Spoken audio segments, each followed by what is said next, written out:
Today, on a closer look at, I'm going to be examining the 14-inch Batman figure from Mego. Now, Mego, of course, are famous for their 8-inch scale of action figure, but they also produce a range of 14-inch action figures, which again, they also did way back in the 1970s, and they've been keen to relaunch this line with several different figures. They've done it with their DC superheroes, more recently they've done it with their Universal Monsters, and even Star Trek.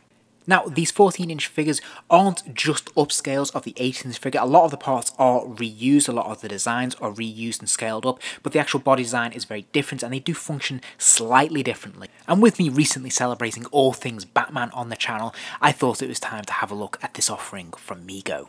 Now, first things first, the packaging. Obviously, this is quite oversized. This is a 14-inch figure, which means the packaging has to be closer to 15, 16 inches, so it's quite tall packaging. It's quite thin and narrow, though, which is a blessing. When you have as many action figures as I do in their boxes, you do start to struggle for space, so it is relatively space-saving in that sense. Overall, the packaging design is pretty bland. We do have the Batman symbol, which is pretty nice. It is just grey. There's a sort of cityscape sort of greyed out in the background, silhouetted there, which is okay. There's not an awful lot going on the front or the side panels though, which is a shame. If they'd had some images from the comic book sale, something like that would have been kind of fun. As it is, it's a little bit bland and boring. It's not the most displayable packaging in the world. The reverse is fractionally better. I wouldn't say it's massively improved, but at least we do have an image of Batman there, and obviously this is quite a recent incarnation of Batman in terms of the costume, and not really accurate to what we get in the box, as is something we see with a lot of the 8-inch figures as well. At the bottom there we can see some of the other characters that are available in the line, although interestingly they are just comic book images and not actual images of the figures themselves, which is a shame. But I have to say, when the figure is liberated from the packaging, he is quite impressive just because of the size of him. This has to be the biggest, the largest Batman figure I own in my collection at 14 inches tall. He definitely dwarfs pretty much any 12-inch figure that I may have had in the past. Now, at first glance, you could be forgiven for thinking that they've just merely scaled up the head sculpt to the 14-inch from their 8-inch figure, but as you can see here, when you compare them both, that actually this 14-inch version is actually a new sculpt. This is a very different sculpt. The eyes are a lot smaller, there's a lot more detailing around the lines, above the eyes in particular, and the mouth is shaped ever so slightly differently, as are the ears actually. So you can see this is actually a new sculpt, and it's a much better sculpt in my opinion. The suit is essentially just one body stocking. It's all sewn in, and it's made of a fairly thin cotton. It's almost like lycra, so it's quite tight fitting, and it looks the part. It's actually quite bright, much brighter than the 8-inch grey that they use for the main body, and I think that works quite nicely. The bat symbol, again, is a transfer that's been stuck onto the chest, and it looks pretty nice. I think maybe it should be fractionally larger, but nevertheless, I think it's quite striking. I think they've done a nice job of this. The belt, obviously, is a luminous yellow plastic piece. There's no detailing on this, which is a real shame. If they just maybe painted in the buckle, say, made that black, that would have made a huge difference to how this figure looked and how it felt in terms of the texturing, and the overall paint apps would have been vastly improved. As it is, it does look a little bit cheap, which is a shame. It definitely drags the figure down a little bit, and it would have been so easy to enhance this. It also has a tendency to ride up, so it can look out of place a lot of the time. The hands are a separate plastic piece and they have no connection to the gauntlets. Now, I do take issue with the gauntlets. These are separate plastic pieces, but the moulding and sculpting doesn't quite work for me. There's no gap between the fins, and as such it looks kind of clumsy and a bit lazy. But worst of all, these are essentially strap-on pieces, so there's this really unhealthy gap in the middle of the gauntlet when you turn them around, which looks really bad, and it just feels very cheap and a bit nasty.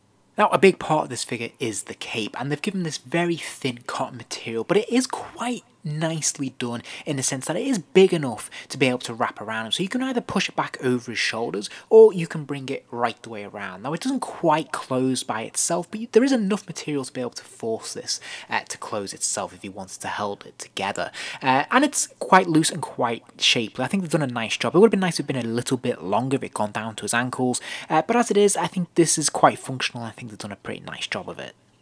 Now, they've given him these plastic boots, which are very, very shiny. They reflect the light quite well.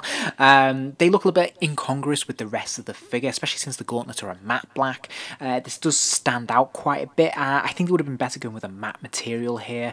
Also, Obviously, these boots are going to hinder articulation, which we'll come on to in a moment, and there is a tendency to offset the balance. Now, he can stand freely on his own without much grief, which is good, but as soon as you want to pose this figure, the feet are always going to be at a slight off angle and you're going to have to work to balance it. As for articulation, well, he has a swivel at the head, so he can spin his head right the way around. Sadly, it's not a ball joint, so he can only move it from side to side. There's no wobbles, no give side to side or looking up or down. He's got ball joints in the shoulders, so he can lift his arms up and out, which is great. There's a single jointed elbow, so he can bend his arm to roughly 90 degrees. And of course, there's a pin swivel at the wrist, allowing the hand to rotate 360 degrees and arc forwards and backwards. And you have to work with that gauntlet a little bit and push it down, because obviously that will hinder articulation if you're not careful. He does thankfully have a ball joint in the waist though, so he can lean from side to side, he can turn from side to side, and of course he can bend forwards and backwards a little bit as well. Ball joints in the hips, of course, so the legs kick out, they kick forwards, and they kick back a good distance as well. There's actually a double joint in the knee, so he can bend his legs right the way back if you want him to, which is great. Now, there is a pin swivel in the ankle, but sadly because of these boots you can't really get any use out of them. So what goodies does this Batman come with? Well, he comes with an extra pair of fists, which is great. He has a Batarang, of course, and this grappling hook. Now, the grappling hook is a bit strange because it is just the end of the hook. There's no actual string attached, which does render it a little bit useless, so you have to provide your own string, which I gotta be honest, I was a little bit surprised by. I don't know how much string costs to put in a box, but it seemed a little bit of a cheap move, which is unfortunate. The Batarang is quite nicely sculpted. There's actually a little bit of detail on it, which I quite like. It is a fairly soft plastic, which is a bit strange when it goes into his hand because it doesn't feel quite firm enough to be able to hold between his fingers, so the grip on it is a little bit loose. It just kind of slides into his hand. Now, he does have a gap between his fingers, so you can try and lodge it in there, but it doesn't ever looks quite right when you do that.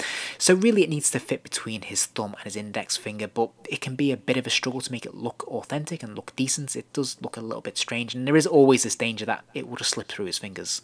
But if you persevere and angle it just right, you can get some pretty decent looks out of this. Now, to my eyes, the Batarang does look a little bit too small, just slightly out of scale, but I suppose that all depends on what your expectation is. I think this is perfectly acceptable. I think it's pretty decent. And as I said, if you persevere, you can get some pretty decent looks out of this. I think it works quite well.